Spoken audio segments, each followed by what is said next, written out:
All right, we are back with another pick'em video. It is Saturday, November 8th in the NBA. We have an 8-game slate, a bunch of teams on a back-to-back, so just keep that in mind when making your plays. You know I like to find angles of guys potentially sitting on these back-to-back situations, so maybe we'll go ahead and do that today. But yeah, definitely keep that in mind. Guys are going to be questionable. Guys are going to get ruled out late today probably, so just don't go too crazy. Probably going to give you guys 3 plays in today's video. So if that sounds cool, go ahead and leave the video a like, comment something down below, subscribe, all those good things. Let's hop into the recap so we can start talking about some plays for today. So hopping into the recap, again, we talked about 5 different plays. We ended up hitting 2 of them, losing 3 of them, and we'll talk about the 2 wins just because they're up top. Scotty Barnes under his 1.5 3-pointers made. Love that read. Again, the chart did not look great, but we love the matchup for him to not shoot some threes, be able to score some inside points, and he didn't score very well in all, but he only shot 2 threes, so great read over there. Minus 110, that cashes for us. And then Paolo Banchero had 3 assists in that first quarter. But again, just not a very good spot for him to get a whole bunch of assists. The potential assists weren't really there for him. He ends with 4, so we get that win too. But let's talk about the losses. Cade Cunningham, again, I didn't like the matchup for him to score, but the Brooklyn Nets are really bad. I thought other guys would get involved. They didn't make a lot of threes. They didn't shoot a lot of threes, especially in that first half. There was like 4 3-pointers made for this team. So Cade took it into his own hands. If people are hitting shots, I think he'd be more of a distributor. But yeah, he ends with a whole bunch of points. He had like 34 points the last time I checked in the third quarter, so he dominated that line. But I like the read overall. The Nets are just a bad team in general, and it was a play-in tournament game or whatever you call it, the cup games or whatever. So maybe he had a little bit more oomph there and turned into a really good scorer, which we know he can be, but he's been a really good distributor this season as well. CJ McCollum under is 14.5 points. I know people are going to flame me for that play because he comes out and drops 17 points in the first quarter. And I said, again, if he comes out hot and he starts hitting shots, which he hasn't been hitting, this is going to be a difficult play to hit. But he also played 18 minutes in that first because he shot so well. He had 6 threes in the first half. So he dominated this line at the end with like 24 points. He had like 1 points, rebound, and assist in the fourth quarter. So that was kind of the read. This was a blowout situation. So it kind of went the way I thought. He just shot a really good percentage. You got to tip your cap to a guy like that. At that point, again, the read was there. You guys saw the information. You saw he'd been shooting. You saw the minutes. Kyshawn George ended up not playing, and so did Bilal Coulibaly. That didn't help. And CJ played well. You just got to tip your cap to him. And then Kel'el Ware, he was kind of the scrub of the day, I would say. We took his over, and I think a lot of people were on his over. I know some people got some really good CLV on this line, the points and rebounds line. And we got a 24.5, and he didn't even come close. He had like 13, 14 PRA or points and rebounds. So he was a bust. He did not shoot very well, shot like 3 of 13. And again, the read was there, pretty good matchup for him. He just couldn't put the ball in the basket for some reason. So 2 and 3 day, not the worst in the world, minus 1.29 units. We are still up on the season. Again, I track these every single video pick. These are not just the only picks I give out, or give out in the Discord, but these are the plays that I go over in the video picks, and we're still up on the season, which I love to see. And not very much, but I know a lot of people are down so far this season. So solid in the video picks so far. And we're going to hit a massive streak at some point where we go up 5, 6, 7 units in the span of a few days. So that's coming soon. Hopefully it comes and starts today. Let's hop into the plays for today. So hopping into Props Madness like we always do. This is a really fun research tool to use, very powerful research tool to use. There's a ton of different filters you can filter through how people score, how the defense is lined up against that. They give you, again, just a ton of different information. And this is going to be our first play. It's going to be Pascal Siakam. It is going to be an under, which I know people hate, especially on these star players like this. No Halliburton, no Bennedict Mathurin still. But I don't like this spot for him, and there's a couple different reasons why. Minus 110, under 26.5 points is going to be the first play of the video. And it's not the most amazing matchup for a guy like Siakam. It's not some great matchup for him to score in isolation, score at the free throw line, transition. That's his main sources of scoring. They're all in the top half of defense in terms of defending these areas. The Nuggets are. Now, Siakam has been shooting a whole bunch. You can see the field goal attempted 21, 24, 23, 15, 23. He's been shooting a bunch without Halliburton, obviously, and now Mathurin goes out for the past few games. He's been just shooting a whole bunch, but even considering last year, games he shot, I can see the field goals attempted. Even in these games that he's shooting a whole bunch, the hit rate's not amazing. It's actually like 18 to 23. He's only over this in 40% of games, so even when he shoots a whole bunch, he hasn't been hitting this line in data points from last year. It's not hitting very often. So I do like to see that data point too.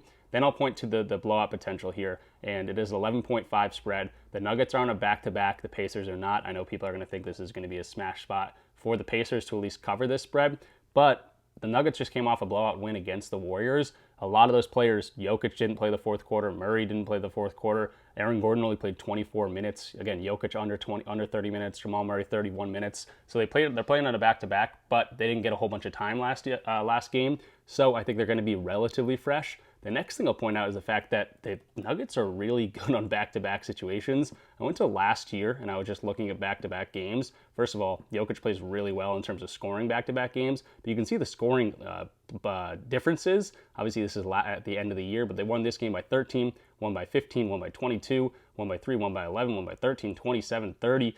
Like, they win these games by a lot, won by 25. Sometimes they're on back-to-back, and they just go out and crush their team. So I'm not too worried about, this being a Pacers spot. If it's going to be, it's probably going to be a guy like Siakam that carries the load, but really liking this opportunity for Siakam under 26.5 points.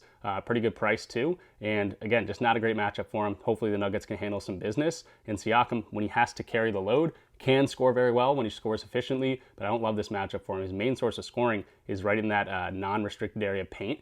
That's where the Nuggets are really good at defending, 5th overall. You can see, Randall did his thing, but guys like Jimmy Butler didn't score well. Kuminga only had 6 points on a 20.5 line. Obviously, some of these guys are going over, some are going under, but it's not like all these power forwards are crushing this team.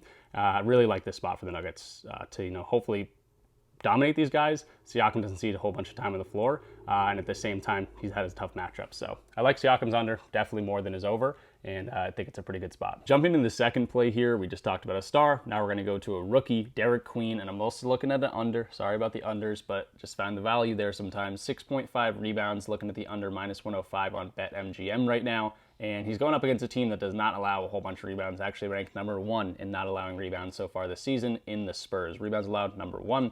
Defensive rank to position, number 3 as well. Offensive rebounds, defensive rebounds. They don't allow a whole bunch of rebounds. You can see all the red right here. Their pace is also slow. That goes hand in hand with not a lot of shots, and that means less rebounds. So I love this matchup for not getting rebounds. He's also just an undersized center. Now, he's been getting a decent amount of time. I know there's no Yves Missi, there's no Zion Williamson. He's probably going to play 26 or so minutes. That's his projected minutes right now. If you look over on RotoWire, projected for 26 minutes.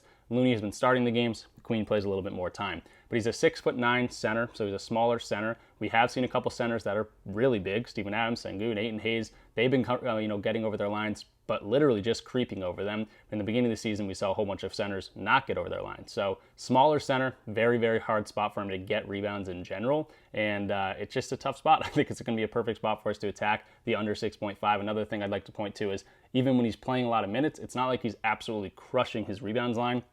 It's not games we're seeing, 4 rebounds sometimes and then, 12, 13, 14 rebounds sometimes. He's been right around this area, 8, and 7 of the big games he's been going over. His rebound chances are right around where they should be in terms of this rebound line. And we've also seen a data point where he played this exact same Spurs team, and he played 35 minutes in that game. That was an OT game, and he only ended with 6 rebounds there. So I like this spot. Again, 10.5 point spread. Spurs are on a back-to-back. Pelicans are not in a back-to-back. But if hopefully, this things go well, 10-point spread, Derek Queen's probably going to play regardless, 26 or so minutes. And, hopefully he stays on this line like he did last time he played 35 minutes against this team. Undersized guard in a really difficult spot to go up here. Or undersized center, really difficult spot for anyone to rebound, but specifically centers. I think this is a perfect spot to attack some unders. And I like his chances. Again, much more likely to go under in my head than go over. Hopping into the third play, we got Kyshawn George going up against the Dallas Mavericks. So both these teams have been horrible, and Kyshawn George is questionable. I'll point that out. But I'm looking at his points, rebounds, and assists. I think if he goes out and plays, he'll be the healthiest looking guy, the most fresh looking guy. The Wizards are on a back-to-back. Kyshawn George himself is not with that illness. So hopefully he comes out and plays pretty well against a team that he played earlier in the season where he dropped 34 points and had 11 rebounds and 4 assists. So he played really well against this team already. That's obviously a data point I like to see. Now the Mavericks might get AD back. He's also questionable in this game. We've also seen Klay Thompson and D'Angelo Russell start switching minutes a little bit, but this team in general has been pretty bad. It's a 4.5 point spread. And where's Kyshawn George not been hitting these games? Well, his lines at least, 29-point loss to the Celtics, 17-point loss to the Knicks, 31-point loss to the Magic, and a 26-point loss to the Charlotte Hornets. So if this 4.5 point spread holds true and we see a little bit of a closer matchup, we should see a lot of minutes from Kyshawn George, and we know he's pretty good at basketball. He can score, he can rebound, he can assist, and I love what he did to this Dallas Mavericks team early on in the season. Now, he shot really well from 3. This is a team that has not been allowing a whole bunch of 3-pointers so far this season, but he can also score in different ways. He can dime up, he can rebound really well. Pick and roll ball handling, that's where they're really weak, and that's where he's doing most of his damage anyway. 36% of his points come in that direction. So again, if he's knocking down the threes, that's going to be a good thing for us, but I don't think he has to settle for a bunch of threes. And I just really, again, love this data point that he played earlier on the season. As we get more and more into the season, we're going to see teams that have played each other already,